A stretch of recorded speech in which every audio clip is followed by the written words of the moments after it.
بسم اللہ الرحمن الرحیم الحمد للہ رب العالمین والعاقبۃ للمتقین والصلاۃ والسلام علی سید الانبیاء والمرسلین اما بعد فاعوذ باللہ من الشیطان الرجیم بسم اللہ الرحمن الرحیم واما بنعمت ربک فحدث صدق اللہ العظیم۔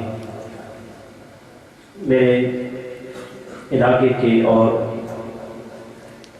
میرے قبیلے کے محترم بزرگوں، بھائیوں، نوجوانوں، السلام علیکم ورحمۃ اللہ۔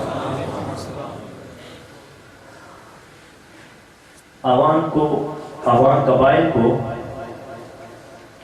سادات سے جو محبت ہے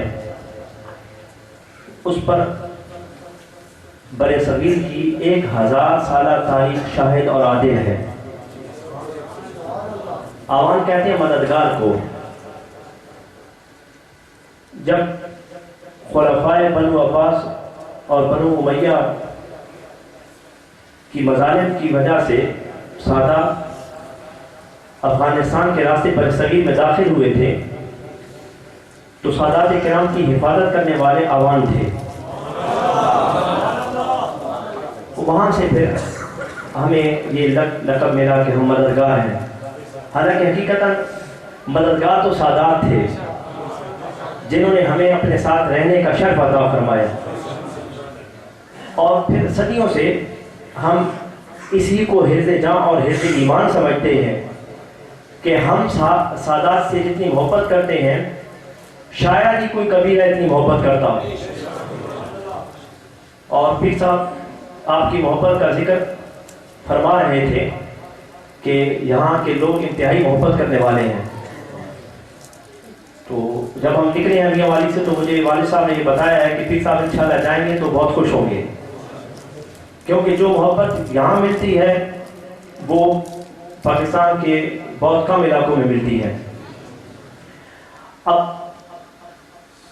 اس کی ایک وجہ یہ بھی ہے کہ ہم نسل در نسل یہاں آباد ہیں، اور یہاں پر ہمیں نسل در نسل ہم نے سادات کی غلامی کی ہے۔ میرے ذہن میں یہ بات آ رہی تھی کہ حسنی سادات ان کی مزارات ہمارے علاقے میں موجود ہیں امام حسن کی اولاد سے، تو حسینی سادات دیکھنے ہو تو پیر صاحب کو دیکھ لیں۔ یہاں ہر سال ہم محرم کے مہینے میں آتے ہیں، امام حسین کا تذکرہ کرتے ہیں، جاوید بھائی کی اور دیگر احباب کی محبتیں ہیں، جہاں ہر سال پروگرام ہوتا ہے، امام حسین کو یاد کرتے ہیں۔ تو اب میں سوچ رہا تھا کہ اگر حسینی سید ایسا ہے تو امام حسین کیسے ہوں گے؟ سامعین محترم، حسنی سادات کے انوار آپ نے انوار الحسن شاہ میں دیکھے، حسینی سادات کا نور یہاں دیکھیں۔ پیر صاحب کا چہرہ ہی ان کے صاحب معرفت ہونے کا عکاس تھا، اور انہیں بھی دیکھ لیں۔ پیر سید انوار الحسن شاہ صاحب رضی اللہ تعالیٰ عنہ، ان کے چہرے سے پتہ چلتا تھا وہ حسنی سید تھے اور یہ حسینی سید ہیں۔ اور پھر ان کا جو منفرد انداز تھا، جو انفرادیت تھی دیگر مشائخ سے پیر صاحب کو، وہ ان کا علم تھا جو ان کی زبان مبارک سے چھلکتا تھا، اور ان کی انفرادیت بھی ان کا علم ہے۔ ان کی انفرادیت یہ تھی کہ وہ صوفیاء اور مشائخ کے ہاں پائی جانے والی خرابیوں کو لوگوں کو سمجھایا کرتے تھے کہ صوفیاء ایسے نہیں ہوتے، مشائخ ایسے نہیں ہوتے، مشائخ اہل علم ہوتے ہیں، اہل معرفت ہوتے ہیں، اہل باطن ہوتے ہیں۔ پیر صاحب بھی یہی پیغام دنیا میں پھیلاتے پھرتے ہیں، یہی لوگوں کو بتاتے پھرتے ہیں۔ تو یہ بعض ممیزات ہیں، بعض مشترکات ہیں جو قبلہ پیر صاحب کے اور آپ کے ہاں پائے جاتے ہیں۔ تو یہ آپ کی سعادت، سارے اہل علاقہ کی سعادت، ہمارے پورے علاقے کی سعادت کہ اللہ رب العزت نے ہمیں یہ شرف دیا کہ پیر صاحب ہمارے پاس تشریف لائے۔ آپ سے اب آپ کے متعلق میں کیا کہوں، آپ چونکہ اہل محبت ہیں تو اس لیے میں ایک آدھ بات آپ کے سامنے رکھ رہا ہوں جو لوگ اصحاب مشاہدہ ہوتے ہیں، آج کے زمانے میں اصحاب مشاہدہ بہت کم ہیں، جنہوں نے صرف تصوف کو پڑھا نہیں ہے، برتا بھی ہے اور اس کے انوار اور تجلیات کا مشاہدہ بھی کیا۔ آپ ان چند میں سے ہیں۔ آپ ایک دفعہ خود فرمانے لگے کہ غوث پاک کو اس وقت مانا جائے کہ جب تم صدا کرو یا غوث اور وہ تمہارے سامنے آ جائے۔ پوچھنے والوں نے پوچھ لیا کہ حضرت آپ یہ فرما رہے ہیں، یہ تو بڑا بھاری جملہ ہے، تو کبھی ایسا ہوا بھی صحیح؟ انہوں نے فرمایا کئی دفعہ ایسا ہوا۔ بغداد میں جو حالات رہے ہیں اور جس طرح کی خانہ جگی رہی ہے، فرما رہے ہیں کہ کئی دفعہ ایسا ہوا کہ میں نے حضور غوث پاک کو پکارا تو آپ سامنے آ گئے۔ آج ہمیں ان کی صحبت کا، ان کی زیارت کا موقع مل رہا ہے، ہم ان کی گفتگو بھی سنیں گے اور زیارت سے استفادہ بھی کریں گے۔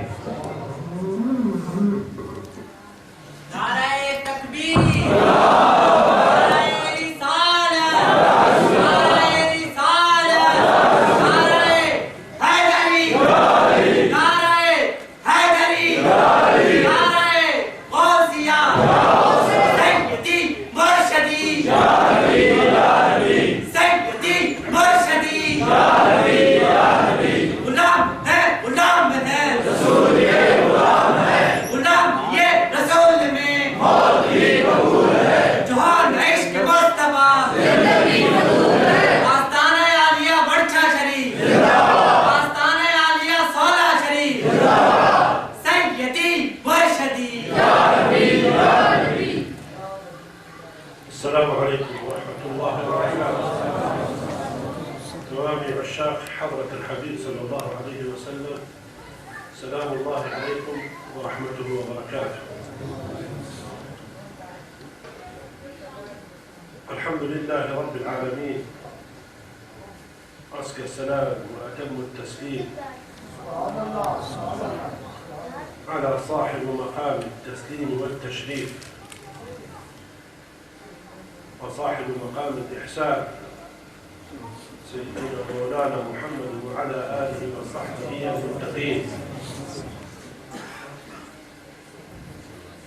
ورضي الله تعالى عن ساداتنا من الأولياء والصالحين والعلماء العاملين.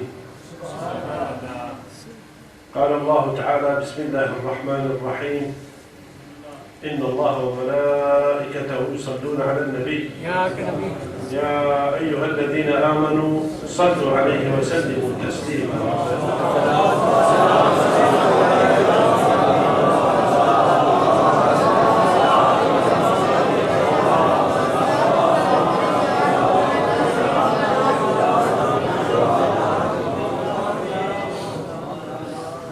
ألف ألف صلاة وألف ألف سلام عليك يا سيدي يا رسول الله.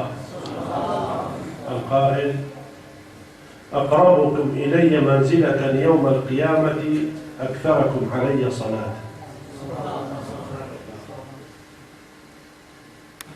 بهذه المناسبة المباركة، مولد النور، مولد الخير، مولد العطاء، عيد الأعياد، يوم الأيام، نبارك لكم وندعو لكم الله سبحانه وتعالى ينور قلوبكم ببركة نور سيدنا محمد صلى الله عليه وسلم، أصل الأنوار والسر الأسرار ومعدن الجود والكرم والإحسان.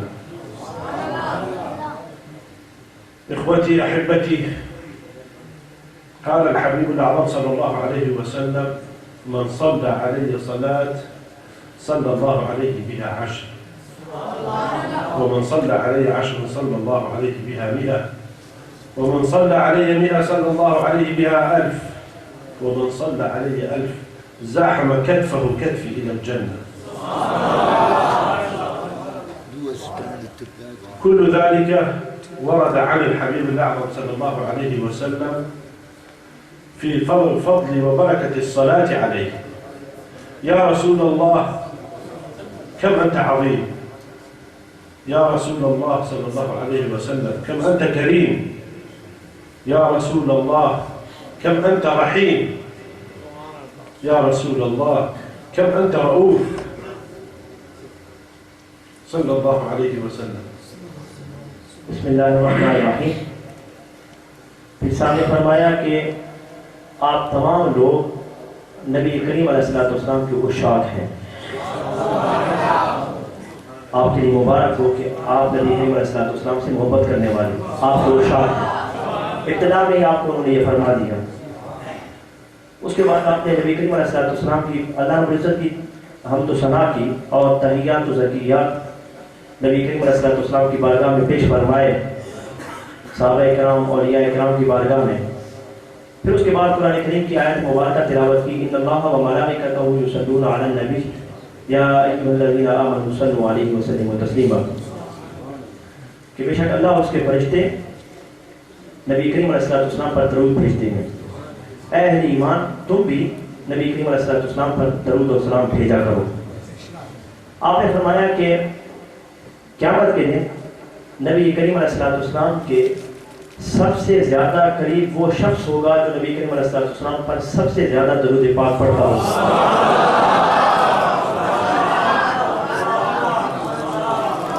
سب سے زیادہ قرب اسی کو ملے گا جو سب سے زیادہ نبی کریم علیہ السلام پر درود پڑھے گا. اور پھر نبی کریم علیہ السلام کی دوسری روایت آپ نے پیش فرمائی کہ جو نبی کریم علیہ السلام پر ایک مرتبہ درود پاک پڑھتا ہے اللہ رب العزت اس کو 10 ثواب عطا فرماتا ہے، اور جو 10 مرتبہ پڑھتا ہے اسے 100 کا اجر ملتا ہے. جو 100 مرتبہ پڑھتا ہے اس کو 1000 کا اجر ملتا ہے. اور پھر جو اس سے کثرت کرتا ہے تو نبی کریم علیہ السلام فرماتے ہیں کہ وہ میرے پہلو پہلو قیامت کے دن موجود ہوگا. انہوں نے فرمایا کہ حضور پر درود پڑھیے، دیکھیے حضور کتنے رحیم ہیں، حضور کتنے رؤوف ہیں، حضور کتنے مہربان ہیں کہ تم مجھ پر درود پڑھتے جاؤ میرا قرب پاتے جاؤ. جتنا درود کثرت سے پڑھو گے اتنے قریب مجھ کو پاؤ گے. أنا أسألكم سؤال لكل الحضور، من يحب رسول الله صلى الله عليه وسلم؟ من منكم يحب رسول الله؟ يرفع يده أو يقول أنا. من يحب رسول الله؟ سألوا. پیسا فرمانے ہیں کہ میں آپ سے سوال کرتا ہوں کہ آپ میں سے کون ہے جو نبی کریم علیہ السلام سے محبت کرتا ہے؟ نعرہ تکبیر، نعرہ رسالت، جشن عید میلاد النبی. من يحب رسول الله ليقول يا رسول الله.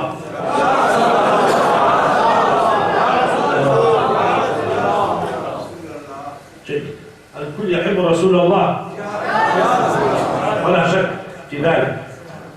ماذا جهزت لرسول الله عندما تذهب إليه وتقف هكذا وتقول له ماذا؟ يعني ماذا راح تقول له عندما يقول لك ماذا أتيتني؟ يعني بماذا أتيت لي؟ بماذا ترد؟ نبی کریم علیہ السلام اگر ہوں آپ کے پاس اور آپ سے پوچھیں، آپ کے پاس آ جائیں اور بیٹھ جائیں، پوچھیں کہ میرے لیے تم کیا لاؤ گے، کیا لائے ہو، تو تم کیا جواب دو گے؟ آپ کے پاس کیا جواب ہوگا؟ عندما تقول درود شريف كم باليوم تصلي على النبي؟ أنت كم باليوم تصلي؟ هذا شخص كل آپ کتنے مرتبہ درود پڑھتے ہیں؟ درود شريف صدق الله يعلم بك. قل الله عالم بك. كم باليوم كم صلاة تصلي على النبي؟ فرما رہے ہیں کہ ایک دن میں آپ نے سچ بولنا ہے اور یہ بتایا کہ ایک دن میں کتنی مرتبہ درود پڑھتے ہیں؟ 1000. ما شاء الله. وشخص آخر قدم أحد الأمم كم تصلي على رسول الله؟ کتنی مرتبہ؟ تكلم الصدق لأن رسول الله يسمع. 5 مرات. جزاك الله خير. وأنت كم تصلي على رسول الله؟ إياك والكذب، رسول الله يسمع. 300. ما شاء الله. أجل. الله سبحانه وتعالى يقول، رسول الله صلى الله عليه وسلم في القرآن في الحديث الشريف يقول: قارئ القرآن بكل حرف يكتب له 10 حسنات. لا أقول ألف لام ميم، وإنما ألف 10 ولام 10 وهكذا، كل حرف يكتب لك 10 حسنات. تتصدق برقية واحدة الله يكتب لك 10 حسنات، الواحدة ب10. تقول لا إله إلا الله، الله سبحانه وتعالى يكتب لك 10 حسنات. تجدد الوضوء الله يكتب لك 10 حسنات. ولكن الله سبحانه وتعالى فقط في رسول الله قال إن الله وملائكته يصلون على النبي، بدأها بنفسه العلية. الله بدأه بنفسه بذاته العلية، إن الله وملائكته يصلون على النبي يا أيها الذين آمنوا صلوا عليه وسلموا تسليما.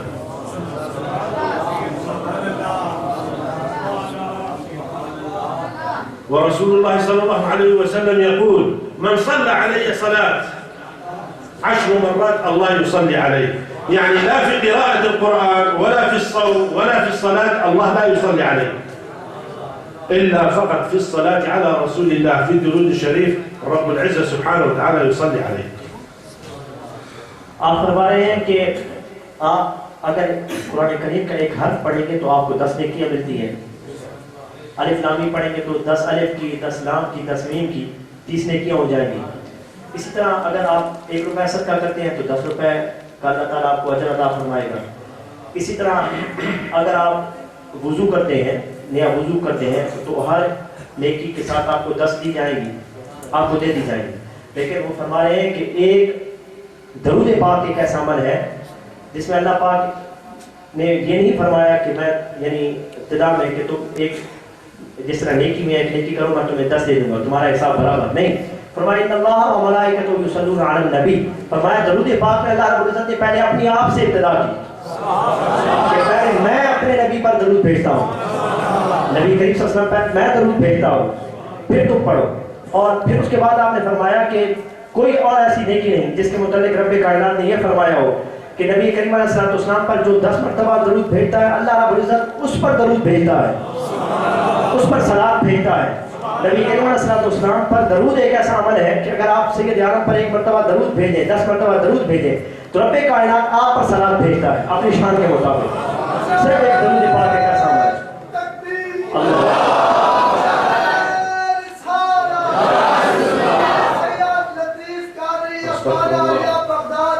اللہ الله سبحانه وتعالى يصلي عليك صلاة، هذا شيء عظيم لا يوجد في أي عبادة وفي أي تقوى وفي أي عمل. الله رب العزة خالق الخلائق، خالق الأكوان، خالق الملكوت، خالق السماوات والأرض، يصلي على عبد ضعيف تافه حقير، لأنه قال اللهم صل على سيدنا محمد وعلى آله وصحبه وسلم. الله جل جلاله الله نور السماوات والأرض، الله خالق المخلوقات. الله سبحانه وتعالى جاء في الحديث القدسي أن السبع السماوات والسبع الأرضين مثل إبرة في بحر أمام العرش، والعرش مثل إبرة في بحر أمام الكرسي، والكرسي كنقطة من بحر أمام عظمة الله، ليس الله، عظمة الله.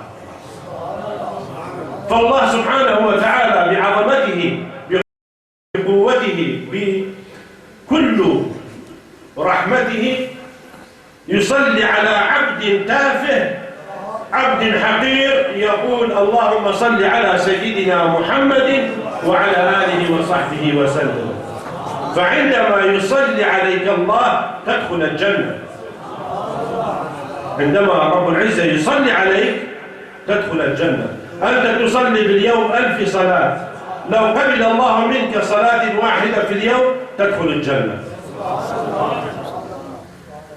آپ فرما رہے ہیں کہ دیکھیے کہ ایک طرف اللہ رب العزت وہ جو خالق کائنات ہے، جو زمین و آسمان کا نور ہے،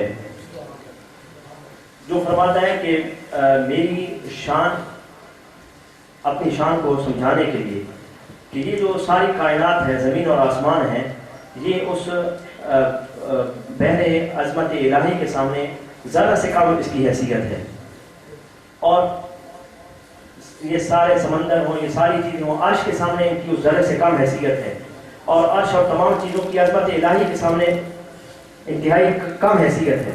جو اتنی اعلیٰ شان اور رفع شان کا مالک ہے، وہ رب وہ فرماتا ہے درود پڑھنے والے ایک حقیر اور ضعیف اور کمزور انسان کے متعلق کہ جو درود پڑھتا ہے میں اس پر صلوات بھیجتا ہوں۔ وہ جس کی شان اس قدر بلند ہے، خالق سماوات ہے، جو زمین و آسمان کا خالق ہے، مالک ہے، نور ہے، وہ فرماتا ہے اس ضعیف، کمزور اور حقیر انسان کے متعلق، ہم کمزور ہیں ہمارے متعلق، کہ جو سید عالم پر درود بھیجتا ہے میں اس پر صلوات بھیجتا ہوں۔ انہوں نے فرمایا کہ جس پر اللہ صلوات بھیجے وہ جہنم میں کیسے جائے گا؟ اللہ جس پر صلوات بھیجے، اللہ صلوات بھیجے، وہ جہنم میں کیسے جائے گا؟ اللہ نے صلوات بھیجی ہے نا، اللہ پاک نے تو فرمایا کہ وہ جنت ضرور جائے گا۔ اگر ایک شخص 1000 مرتبہ درود پاک پڑھتا ہے، جس طرح انہوں نے پوچھا، تو فرمایا اگر ایک مرتبہ درود پاک پڑھنا بھی قبول ہو گیا تو تمہاری جنت پکی ہے۔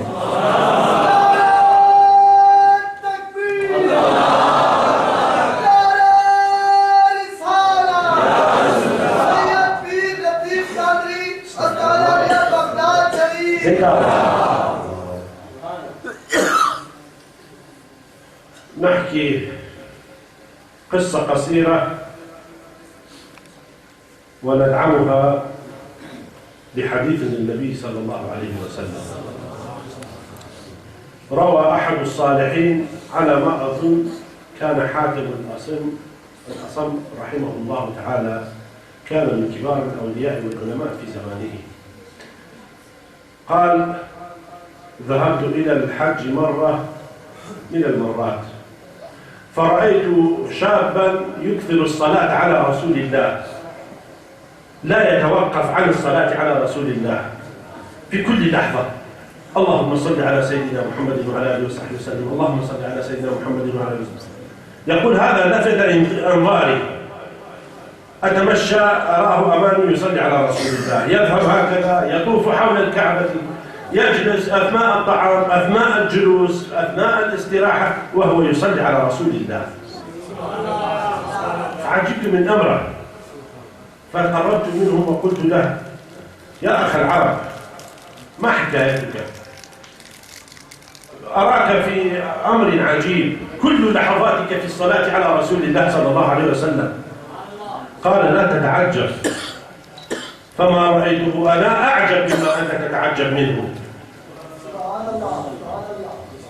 قال: بالله عليك اروي قصتك عليه. سب فرما رہے ہیں کہ اب وہ ایک چھوٹا سا واقعہ آپ کے سامنے رکھتے ہیں نبی کریم علیہ السلام پر درود السلام کی برکت کے حوالے سے۔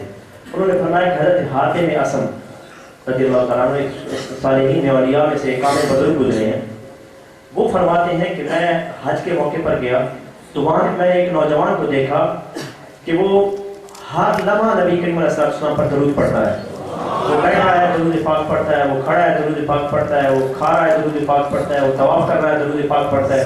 میں نے اسے ہر جگہ درود پاک پڑھتے ہوئے دیکھا، تو میں نے اسے پوچھا کہ میں تمہیں ہر جگہ درود پاک پڑھتے ہوئے دیکھتا ہوں، اس کی کیا وجہ ہے؟ میں یہ عجیب ہے کہ ہر جگہ تم طواف کر رہے ہو، وہاں بھی تم درود پاک پڑھ رہے ہو، اس کی کیا وجہ ہے؟ تو اس نوجوان نے کہا کہ آپ سمجھ رہے ہیں کہ میرے اندر آپ دیکھ رہے ہیں کہ شاید میں کوئی عجیب کام کر رہا ہوں، ہر جگہ میں درود پاک پڑھتا ہوں۔ آپ جس کو عجیب سمجھ رہے ہیں میں نے اس سے عجیب چیز دیکھی ہے، جس کو آپ عجیب دیکھ رہے ہیں میں نے اس سے بڑھ کر عجیب دیکھی ہے، وہ میں آپ کو بتاتا ہوں۔ قال: أنا وأبي جئنا إلى الحج.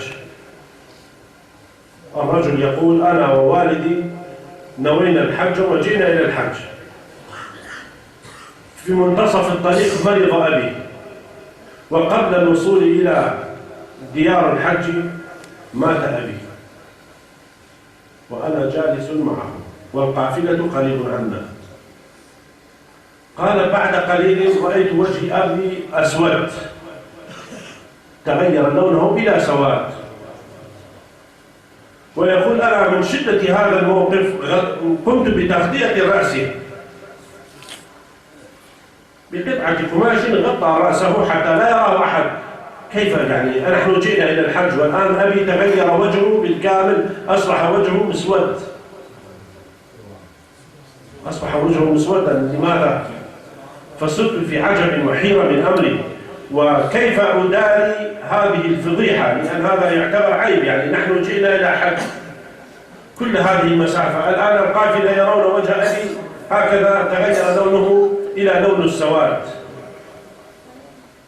وهذا ممكن الناس يظنون أنه دلالة على سوء أحواله، سوء حياته، سوء أفعاله. فيقول الناس يأتون ليعزونني ويواسونني وأنا أغطي رأس أبي، لا أريد أن أحد يراه، وأنا في هم وحزن شديد، وأنا في هم وحزن شديد. لست حزينا لأنه مات، لأن بسبب السواد أنا نسيت الموت، نسيت موته. بسبب ما حصل لوجهي أنا نسيت موته.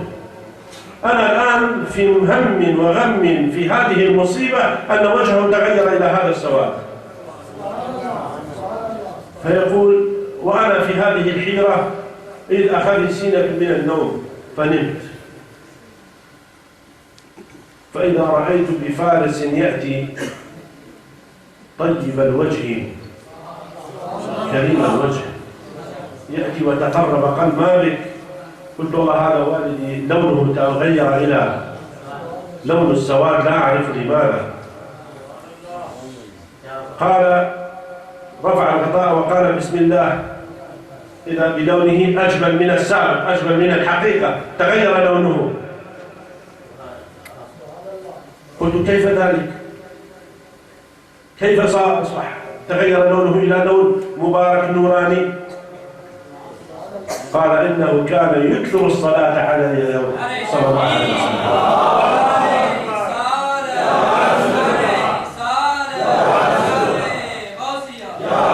قال لأنه كان كثير الصلاة، كل يوم كان يكثر الصلاة عليه. قلت بالله من أنت؟ قال أنا رسول الله صلى الله عليه وسلم. فعندما رأيت ذلك عرفت عظمة الصلاة على رسول الله صلى الله عليه وسلم.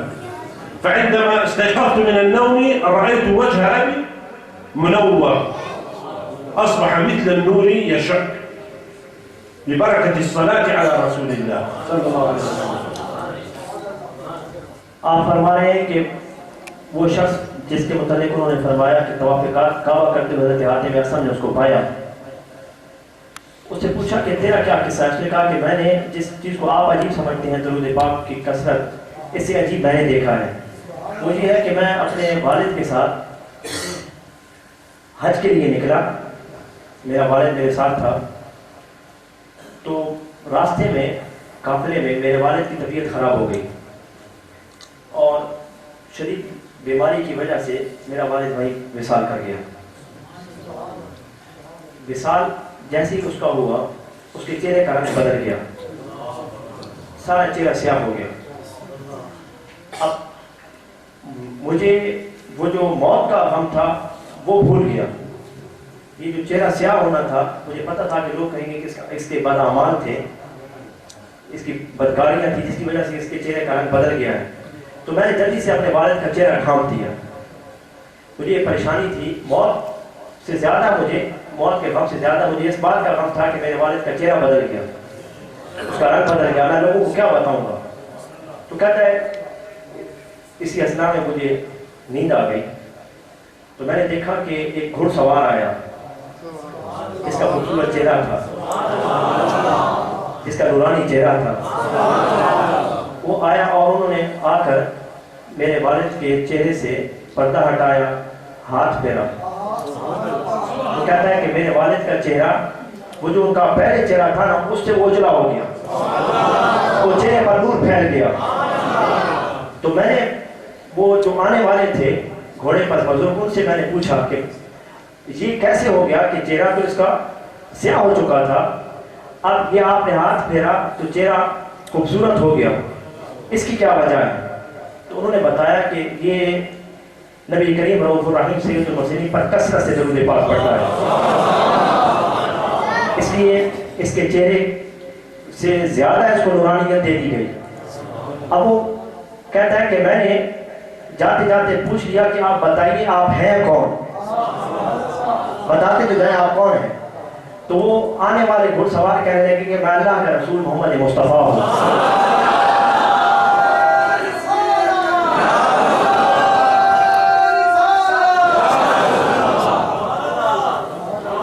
وہ نوجوان حضرت حاتم میں سب کو کہنے لگا کہ میرے والد کا چہرہ بدلا تھا، نبی کریم علیہ السلام پر درود پاک پڑھنے کی وجہ سے چہرہ پھر نکھرا تھا، اور پھر نبی کریم علیہ السلام آئے تھے ہاتھ پھیرنے کے لیے۔ تو آپ مجھے بتاؤ کہ میں ہر جگہ حضور پر درود نہ پڑھوں تو کیا کروں؟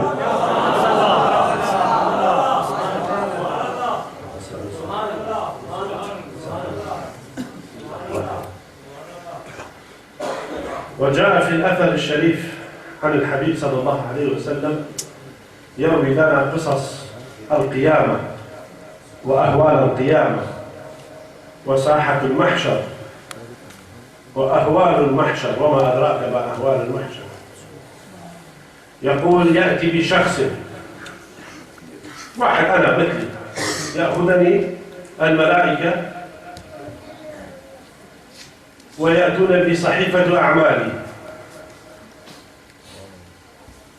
بسجل أعمالي، ينظرون فيها اليوم ولد، أصبح عمره سنة، أصبح عمره 10 سنوات، أصبح عمره 20 سنة، 50 سنة، أصبح عمره 70 سنة. يعني كم الإنسان يعيش؟ عش ما شئت فإنك ميت، تموت لا محالة. عندما يرون السجل لا يرون فيها ولا حسنة، ولا يرون فيها أي عمل جيد، كلها أعمال أجرنا الله وإياكم، أعمال سوء.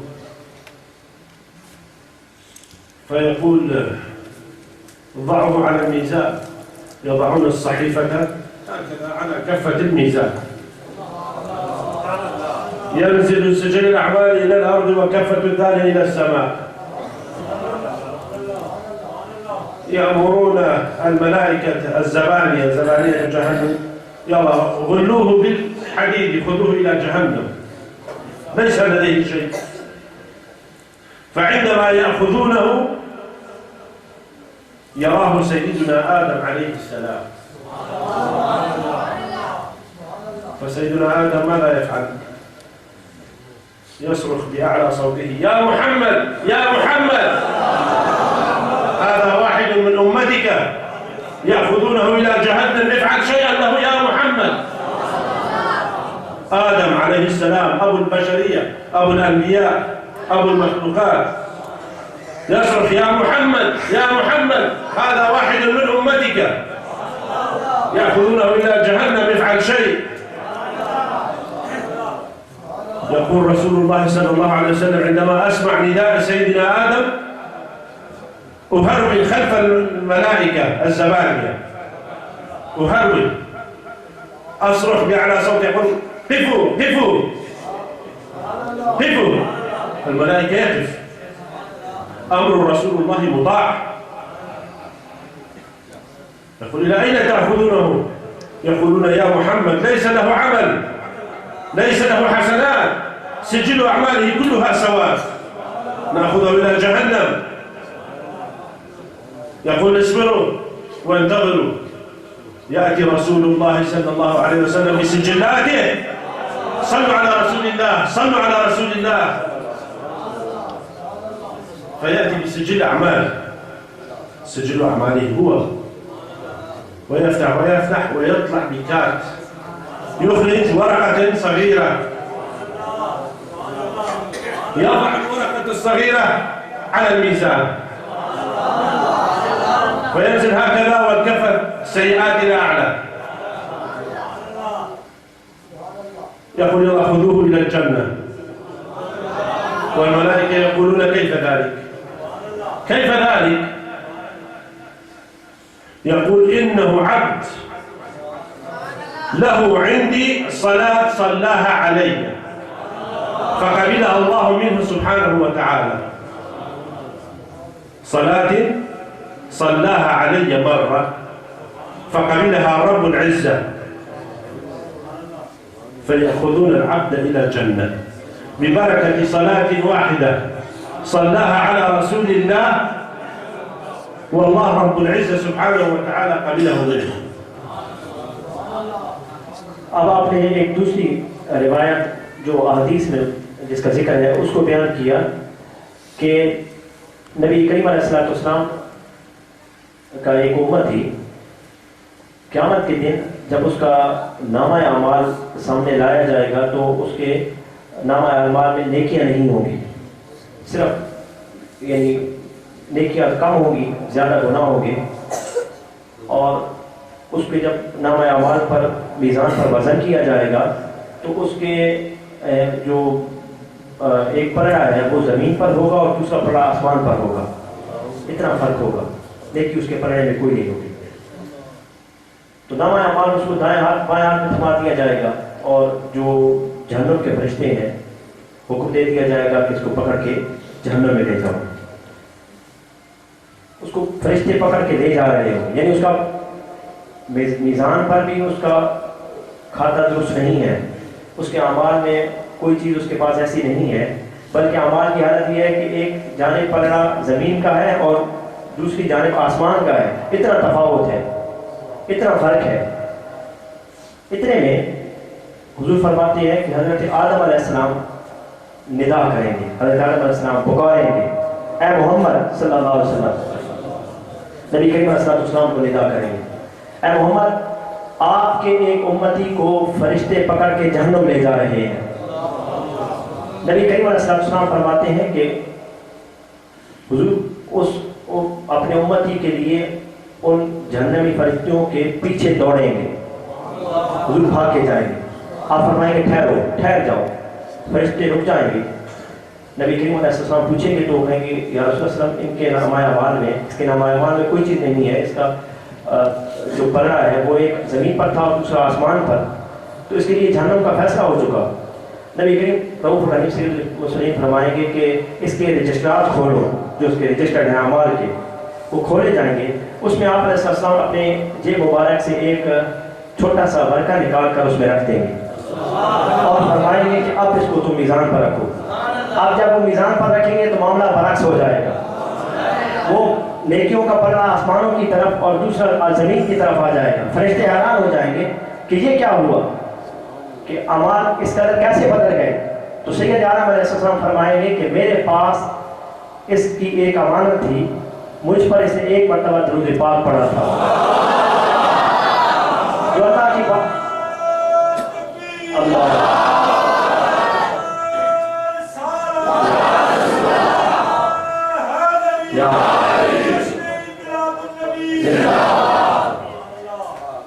تو حضور فرمائیں گے کہ ایک مرتبہ اس نے درود پاک پڑھا تھا، وہ میرے پاس موجود تھا، میں نے اسے پڑھنے میں رکھا ہے تو بات بدل گئی ہے. تو آپ نے فرمایا کہ دیکھو ایک مرتبہ درود پاک پڑھنے کی یہ برکت ہے کہ ایک مرتبہ درود پاک اللہ کی بارگاہ میں مقبول ہو جائے، وہ نجات کا سبب ہے. تو اگر وہ کثرت سے پڑھیں. فبعدما سمعتم الأدلة من القرآن ومن الحديث ومن كلام الأولياء والصالحين، أليس عيبا على هؤلاء الناس يقولون نحب رسول الله صلى الله عليه وسلم ولا تصلي باليوم 1000 مرة عليه؟ أنت أحكم على نفسك، أنا لا أقول شيء. أنت أحكم على نفسك، من العيب أم ليس من العيب أن يمر عليك اليوم ولا تصلي على رسول الله 500 مرة أو 1000 مرة باليوم؟ أليس من العيب بعد ما سمعته من هذا الكلام؟ آپ فرما رہے ہیں کہ دیکھیے آپ نے قرآن کے حدیث مبارکہ کے اولیاء کاملین کے کلام سے دلائل آپ نے سن لیے، تو اب آپ خود آپ سے پوچھ رہے ہیں کہ آپ خود بتائیے کہ کیا اس میں کوئی خرابی ہوگی کہ آپ میں سے ہر شخص روزانہ نبی کریم علیہ السلام پر 1000 دفعہ درود پاک پڑھے؟ کیا یہ ناممکن ہے؟ کیا اس میں کوئی برائی ہے کہ کوئی 500 مرتبہ نبی کریم علیہ السلام پر درود پاک پڑھے؟ کیا ایسا نہیں ہو سکتا؟ يعني أنت أحكم على نفسك بعد هذا الكلام أن سمعته لا حجة لك. إذا دخلت جهنم معناته يعني هذا أنت تريد جهنم، تحب جهنم. كل الأدلة موجودة أمامك من القرآن الكريم ومن السنة النبوية والحديث الشريف ومن كلام العلماء والأولياء، ولا يحتاج منا إلى تعب، لا يحتاج منا إلى تعب، ولا يحتاج إلى وضوء في كل وقت. أنت في الشارع، أنت في البيت، أنت في العمل، أنت في الجلوس، أنت في مجلس، أنت في كل مكان، ليكن لسانك مشغول بالصلاة على رسول الله صلى الله عليه وسلم.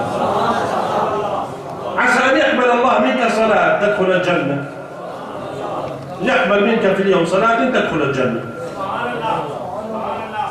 فلكلنا من هذه الساعة نعاهد الله أن باليوم نصلي على رسول الله، إما 500 أو 1000. من يستطيع 500 500، من يستطيع في إمكانيته وطاقته 1000 ليصلي 1000، ولا يأخذ أقل من ساعة، لنعاهد الله ولنعاهد رسول الله. آپ فرما رہے ہیں کہ دیکھیے اب کسی شخص کے لیے جنت جانا مشکل ہے، یعنی جب درود پاک کی اتنی برکت ہے کہ ایک مرتبہ درود پاک اگر قبول ہو جائے تو جنت پکی ہے، تو فرما رہے ہیں کہ اس کے باوجود بھی اگر آپ جہنم چلے گئے تو آپ خود جہنم جانا چاہتے ہیں، آپ خود چاہتے ہیں کہ آپ جہنم جائیں، وگرنہ جہنم جنت جانا کوئی مشکل نہیں ہے۔ صرف نبی کریم علیہ السلام پر درود پاک پڑھیں، چاہے آپ بیٹھے ہوں، چاہے آپ کھڑے ہوں، چاہے آپ چل رہے ہوں، آپ جس حالت میں ہوں آپ کے لیے مشکل نہیں ہے، آپ کوئی کام کر رہے ہوں، آپ کی زبان نبی کریم علیہ السلام پر درود پاک سے تر ہو، فرمایا آپ اپنی وجود پر حکم لگائیے، خود سے پوچھیے کیا آپ مشکل ہے آپ کے لیے کہ آپ 500 مرتبہ حضور پر درود پاک پڑھیں، 1000 مرتبہ درود پاک پڑھیں، کیا آپ یہ عہد کرتے ہیں آج؟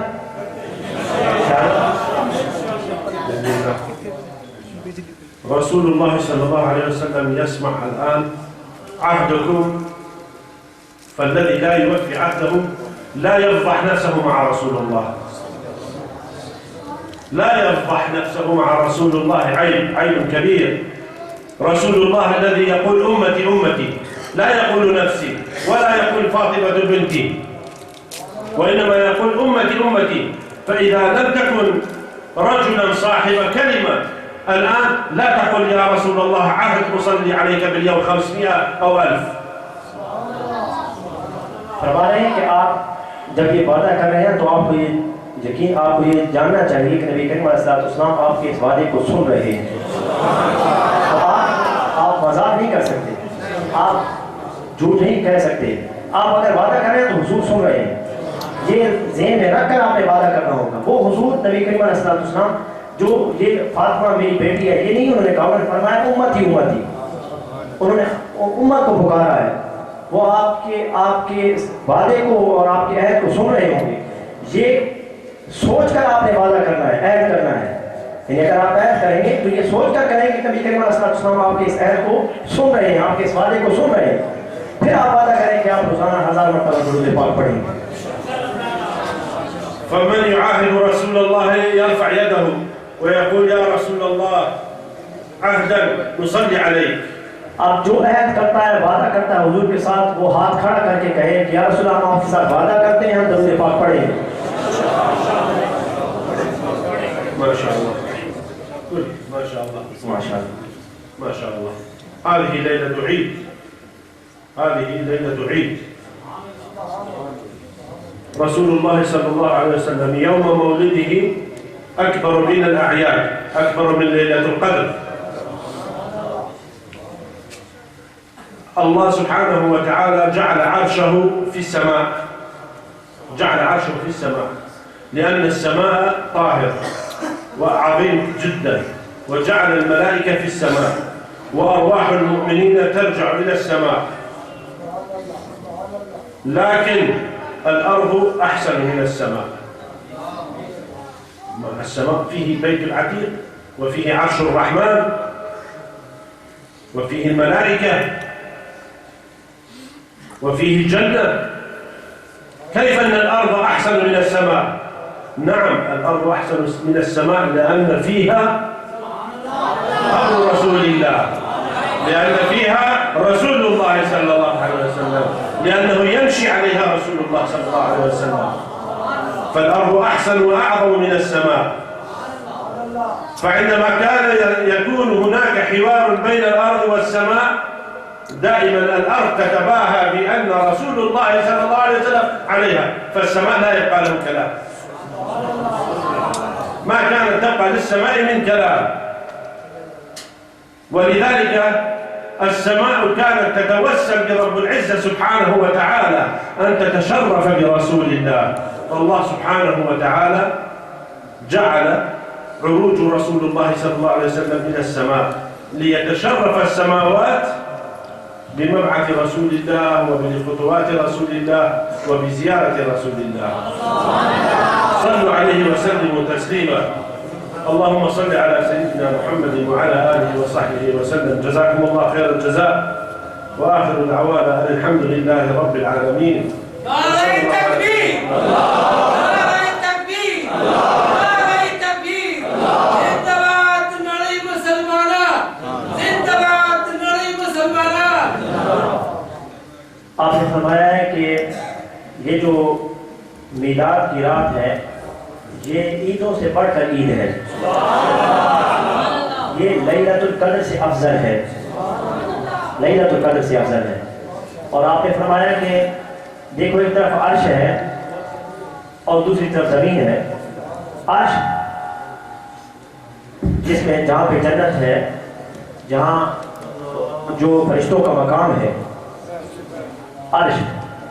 لیکن آپ فرما رہے ہیں کہ وہ عرش افضل ہے یا زمین افضل ہے؟ جس میں فرشتے ہیں، جس میں جنت ہے. آپ بیٹھتے ہیں، ابھی بیٹھتے ہیں، ابھی بیٹھتے ہیں، ابھی بیٹھتے ہیں. فرمایا کہ دیکھو عرش میں جنت بھی ہے، وہاں پہ فرشتے بھی ہیں، وہاں کثرت سے برکتیں ہیں. لیکن آپ نے سوال کیا کہ عرش افضل ہے یا زمین، تو خود فرمایا کہ عرش سے زمین کا وہ ٹکڑا زیادہ افضل ہے جہاں پر نبی کریم علیہ السلام موجود ہیں، کیونکہ نبی کریم علیہ السلام وہاں پر موجود ہیں. اور زمین آسمانوں کے مقابل، عرش کے مقابل نبی کریم علیہ السلام کے موجود ہونے پر خوشی مناتی ہے کہ وہاں فرشتے ہیں، وہاں پر جنت ہے، لیکن میرے پاس نبی کریم علیہ السلام ہیں. اور پھر آپ نے فرمایا کہ نبی کریم علیہ السلام آسمانوں کی طرف آپ نے جو معراج کا سفر اختیار فرمایا وہ اس لیے تھا کہ وہ شرف اور فضیلت جو زمین کو حاصل ہے، نبی کریم علیہ السلام کے قدمین مبارک کی برکت سے وہ آسمان کو بھی حاصل ہو جائے، آسمانوں کو بھی شرف مل جائے. اس لیے نبی کریم علیہ السلام نے آسمانوں کا سفر اختیار فرمایا. وآخر دعوانا الحمدللہ رب العالمین. اب آپ بیٹھے رہیں گے اور جو منتظمین جلسہ جس طرح آپ کو کہیں گے اسی طرح چلیں گے. اگر ملاقات کرنی ہوگی تو وہ پورے ادب کے ساتھ، تاکہ وہ صلاۃ السلام کے بعد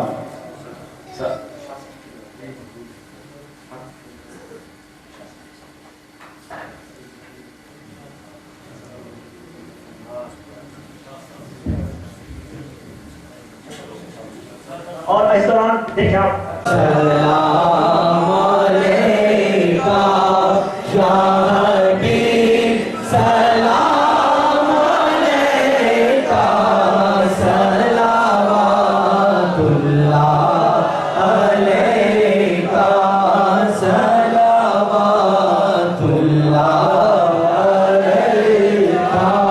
طلع البدر علينا من سنين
گنج بخش فیض عالم گنج بخش فیض عالم صدقائے امام اعظم صدقائے امام اعظم دوروں سبھی کے رنج و غم یا نبی سلام علیکہ یا رسول سلام علیکہ یا حبیب سلام علیکہ صلوات اللہ السلام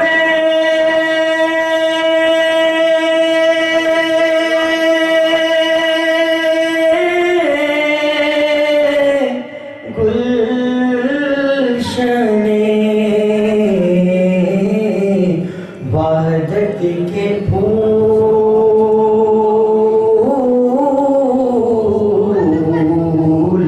یہ سلام ہے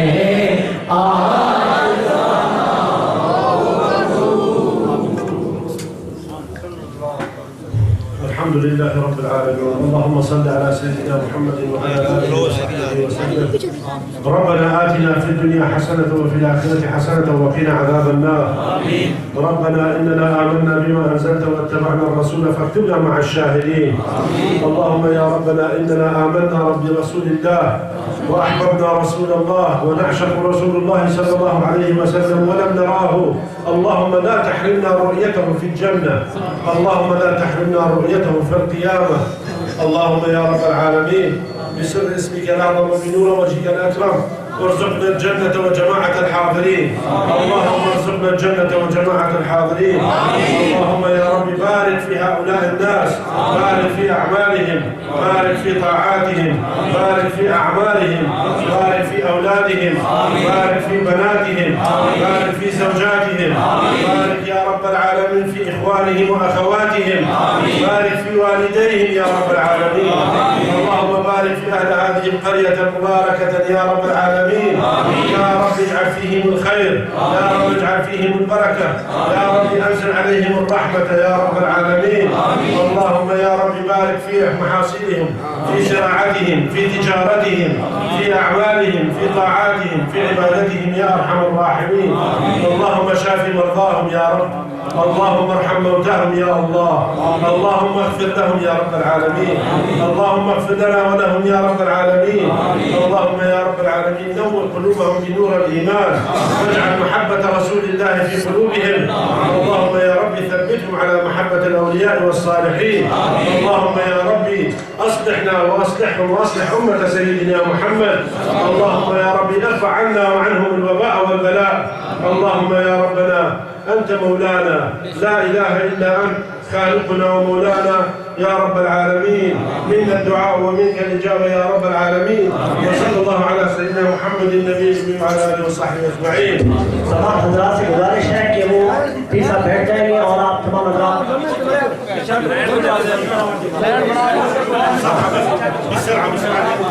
پیسہ